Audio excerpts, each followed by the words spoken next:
Welcome to Focus on Albany. I'm Cynthia Pooler. My guest today is my dear friends Maureen Aumand and John Amidon, and they're here to talk about the movie that'll be playing at the Spectrum. Uh, Maureen, No, help me. The Madison. The no, Madison, I'm the Madison sorry. Theater. Bending the Arc. Um, No, um, so, Maureen, tell us a little bit about the movie. Well, the actual title is Voices for Peace, and it was partially inspired by the book Bending the Arc: Striving for Peace and Justice in the Age of Endless War that John and I had the privilege of helping edit, and that book came from our experiences over 20 plus years of coordinating the Kateri Peace Conference. And Cynthia, you've been gracious enough over the years to allow us to speak about that conference. And again, we've been privileged to be able to invite and have present peace activists who are engaged in an endless striving to bring to all of us the imperative to work for peace. So the film is being produced by Creative Action Unlimited, which is based in East Greenbush. And Creative Action Unlimited was founded by Michael Kennedy, who is a theater person with a longstanding background, who became determined in the last few years in under the framework of the American political cacophony, that she would invite artists, creative artists, to come together to work on issues of social justice. And so Michael was open to the idea of including the theme of peace activism in one of her works. A number of the things they produced are theatrical around issues of racism, homelessness, social inequality. And when COVID struck, what had been theater pieces for performance started to shift to movie based or film based projects. And so Voices for Peace is one of those film based projects. And unlike some of the others that are perhaps a little more theatrical, Creative Action is calling this and viewing this as a documentary. John, would you like to talk a little bit more about the film? I mean, I could talk about the details of the film and the performance, but maybe there's something you want to add before I go on. well, I think one of the engaging factors of the film will be at least in Albany and the Capital District, will be the fact that there are a number of us in the film, and including myself and Maureen, but Mabel Leone, Pat Beadle, and Joe Lombardo are Oh, also all in the film. All of us are area activists, longtime activists, and bring a wealth of experience to it. And then the people who the actors are playing in the film are Anne Wright, Medea Benjamin, Kathy Kelly, David Swanson, and Chris Antel, all of whom are, in our little world of peace activism, because we're not well known in mainstream America at all. Even people like Kathy Kelly and Medea Benjamin or David Swanson, and I think, at least two of the three, and maybe all three, are Nobel Peace Prize nominees. So, um, and I don't know if Anne Wright has had that nomination yet either, but all of the people are who are being played by actors are extraordinary peace activists who have truly had notable or having notable careers in peace activism and working so hard on so many of the different issues, um, which in effect concern us all at this point, because US militarism is destroying our climate. And as people know, the climate crisis is very real. 1.5 Celsius increase will, in all probability, be reached by 2030. And clearly, we aren't doing what we need. Our government is not doing what we need to stabilize our environment. And this will be catastrophic for all of us. And not to run on too long here, but California and most of the Southwest is are under a severe drought, and there is water rationing going on in California and Arizona. So, I mean, it's really becoming quite critical, and we're still not engaging in constructive programs to help our climate. So we all have, as the expression goes, skin in the game at this point. So We have let me ask you this: Medea and Kathy Kelly is going to be in it. I mean, actresses that are going to portray them, Well, right? let me address that. The idea was that it's not so much that the actors would portray, but that they would capture the spirit of and give voice to the imperatives and vision that moved these particular activists. So they were cast. So the process was that a call went out, an audition call went out, as it does with any dramatic production. And people came to audition, and the auditions were conducted on Zoom. And so there was obviously an effort to cast people who would have an echo of those particular activists, but also who could capture from the heart what motivates and moves them. So the process was that once they were cast, the actors were each assigned an appropriate activist of the five that John mentioned, and they researched. They were given research materials, and one of them being the Bending the Arc book, the chapter that that the activists wrote in the book that we edited. And then they, in addition to the research, each activist agreed to a 1 hour interview. And I think in some cases it lasted longer than that because it was very compelling on Zoom with their actor. And so the activists, the actors were able to really meet as well as study the activists and their vision for peace and what motivated them and their experiences. And then when all of that was done, they each worked on a monologue.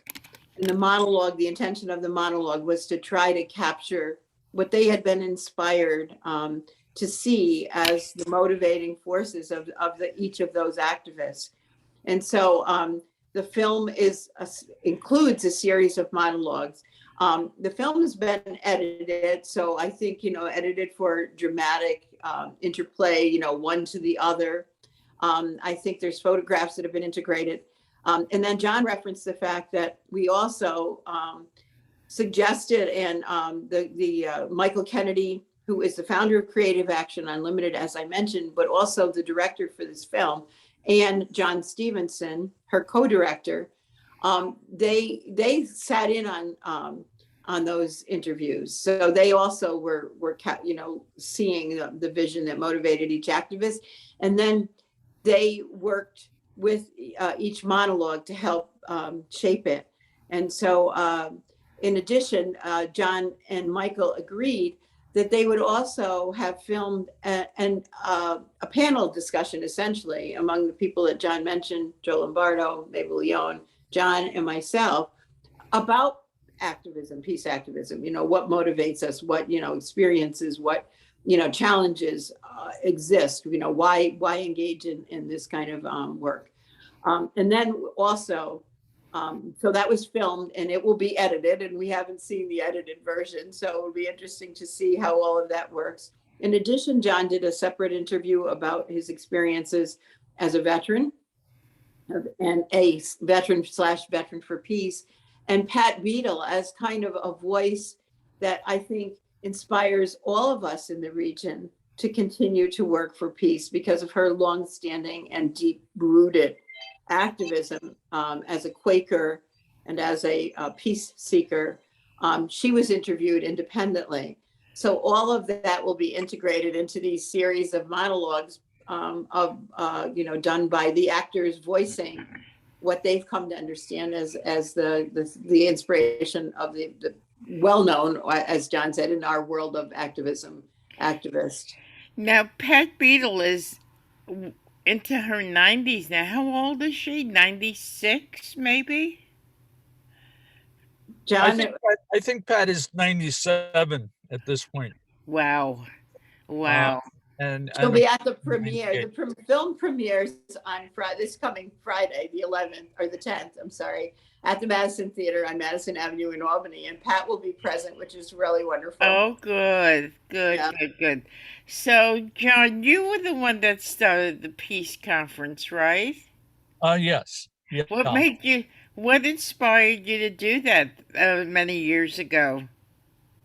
Many years ago, I was really working very hard in closing the U.S. Army School of the Americas, and we trained at Fort Benning. We trained people to be what are equivalent to be terrorists, bringing up Latin American soldiers, and it was found they were over.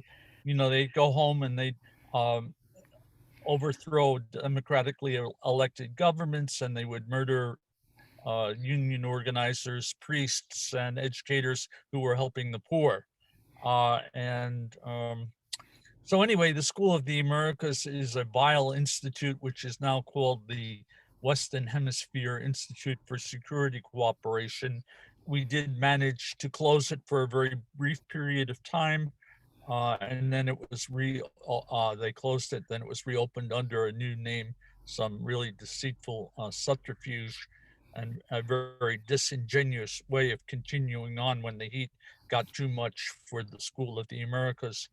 And anyway, the intersection of Indians, Mayan Indians, and Catholicism, because the people in Latin America, in Central America in particular, and I was traveling to Guatemala fairly frequently at that point in my life. Um, the, the, so I was looking for a place here that intersected and with Native Americans and Catholicism, and that turned out to be the Kateri Shrine in Fonda.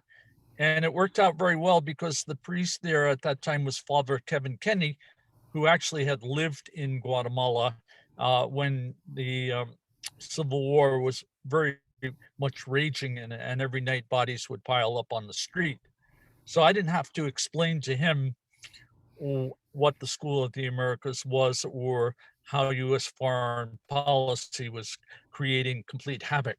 And so it just went on from there. And the first 2 years were a pilgrimage from the shrine to the federal building, calling on for the closure of the U.S. Army School of the Americas.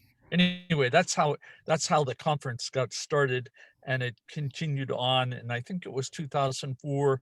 Maureen joined me as a co-facilitator, and also Kathy Callan was helping a great deal at that point too. And many people, of course, have helped over the years. But the conference has continued on, and we will have one September 17th this year. And we are hopeful that we can do more of it in person again.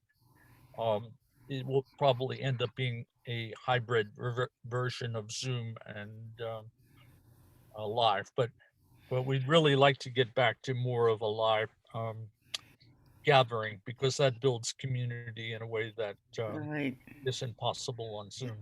So, over the years, you guys have invited some really prestigious people. Name some of the people that you've invited to talk at your conference. Well, uh, we invited, well, Bishop Thomas Gumbleton was one of the great speakers, and he also is a co-founder or founder of Fox Christie way back when. Father Roy Bourgeois, who started the School of the Americas Watch, and now is quite well known for his efforts to reform the Catholic Church and instill women's ordination. And then, of course, Anne Wright, Kathy Kelly, all the people in our book are well known, but in the movie, the 5 people are quite well known. In again, not in mainstream America, but in peace activism and anti-militarism. And I'd like to add, one of the, this film will be again an effort that we're always trying to figure out how to make to expand the conversation beyond the choir, become beyond the small community of people who recognize these names and honor these names and are inspired by these names.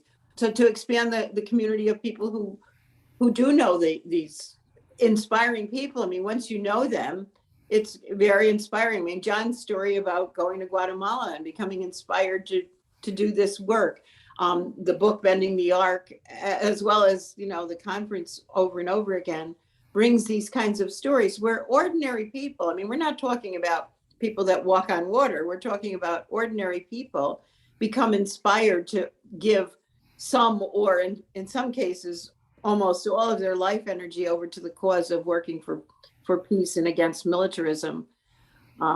So the film, we hope, is another one of those outreaches that more and more people will respond to. It's been really interesting. I've been doing this little Facebook media campaign to build up to, you know, encouraging people in the area to come to the premiere of the film this weekend and next weekend. And I invited the activists who are in the film to write a little bit about their experience of meeting and working with these activists. And over again, what they're saying is, I am so inspired, I will now commit to working for peace. You know, so that's the hope, that, you know, that the ripple effect is that once you hear these stories and you sense the absolute sincerity and depth of conviction of people who do spend their energy working for peace, that it's contagious. So the hope, and I want to be sure, Cynthia, to really reiterate that this is a premiere this weekend and next of this film. And that's Friday and Saturday, the 10th and 11th, and Friday and Saturday, the 17th and the 18th at the Madison Theater, which is at 1036 Madison Avenue in Albany.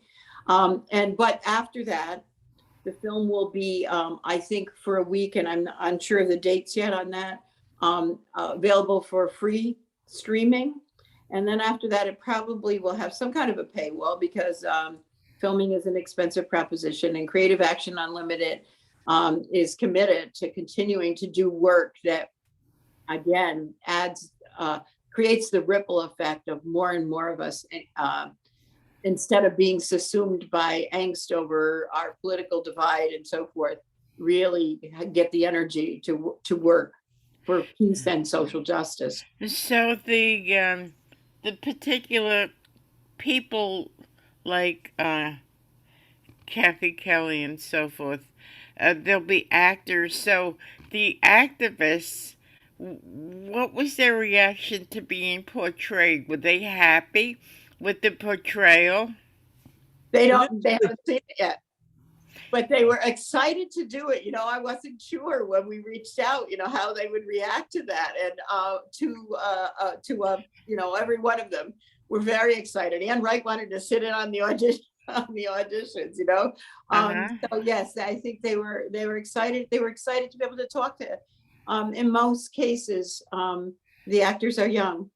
To speak with these young people and to you know, try to distill, I guess, you know, in an hour's interview, the passions that move them. And so they were excited, and I would guess they're going to be, as John and I are, intrigued to see how it all works together this weekend, when we actually get to see the finished product.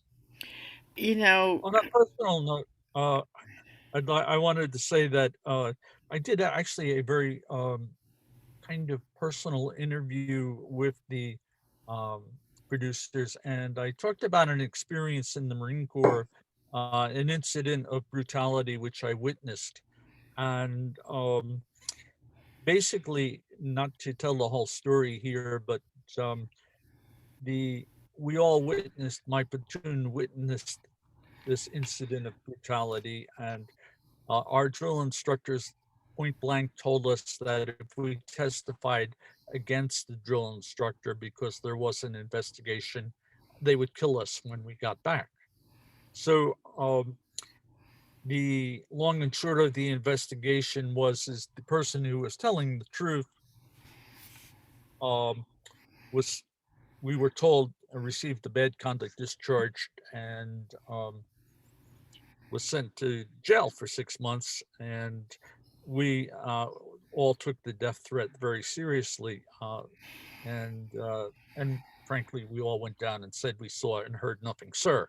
So I'm concerned, about this, and hopefully it will be handled well in the film. Haven't seen the film, and I'm concerned because it isn't something that speaks well of myself, but it was the circumstance which truly taught me that militarism is and violence is not the way to go.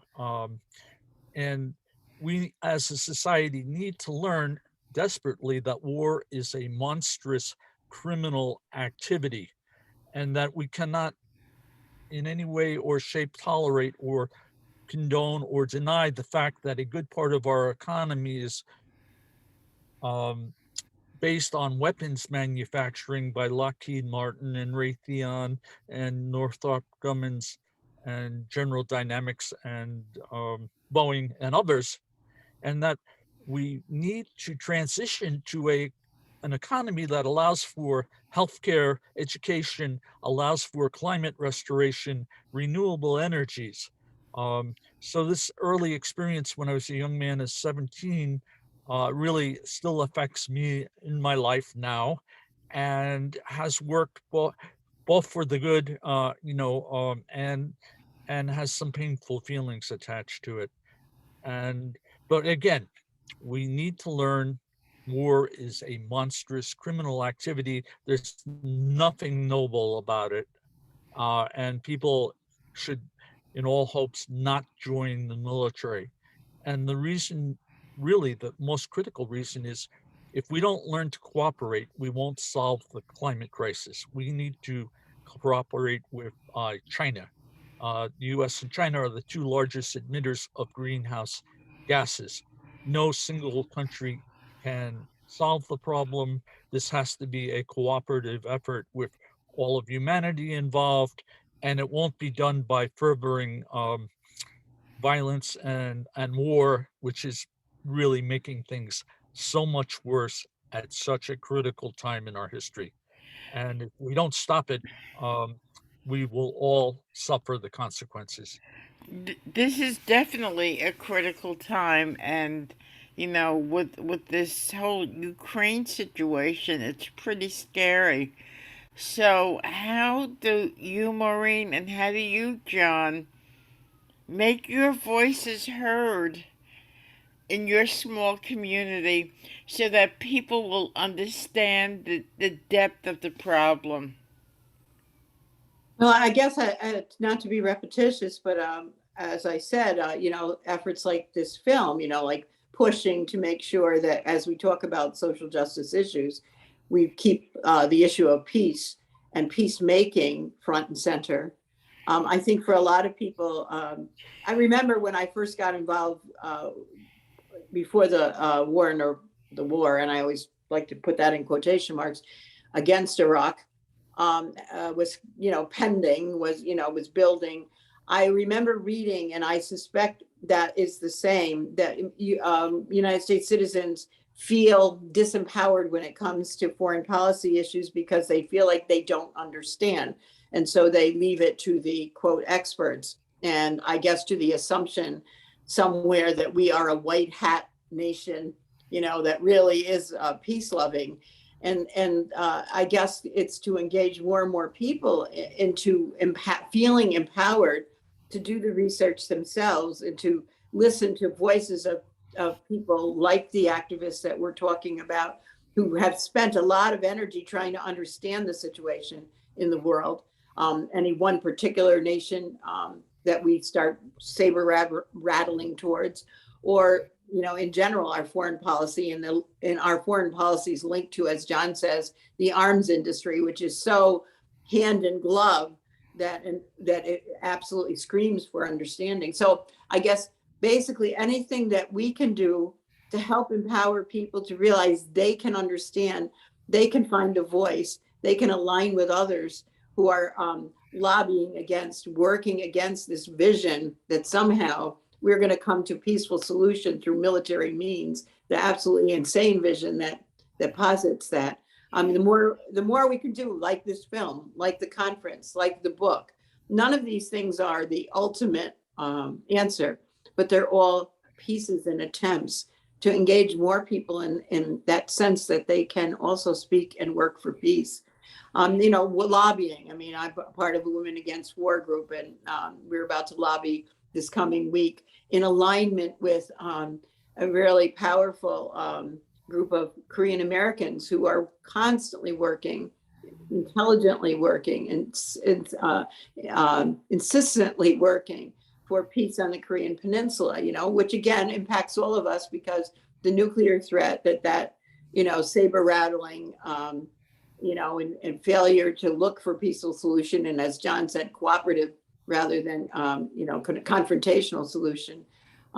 So, we're, and they lobby, and they have a lot, their lobbying hasn't made some inroads into, moving towards a more peaceful connection on the Korean Peninsula. So, I mean, there are these endless, not any one of them the ultimate answer, but endless ways that people can engage. And so to get more people engaged. So we just have a couple of minutes left. Give us the Yeah, times and where it's going to I be. wanted to add a thought. Okay. Well, there's one more really important thing in this discussion that needs to be said, and that is that we need to connect militarism and the arms industry to all of the shootings that are going on in our own country. Buffalo, down in Texas, they're using automatic AR-15s. These are military weapons designed solely to kill people.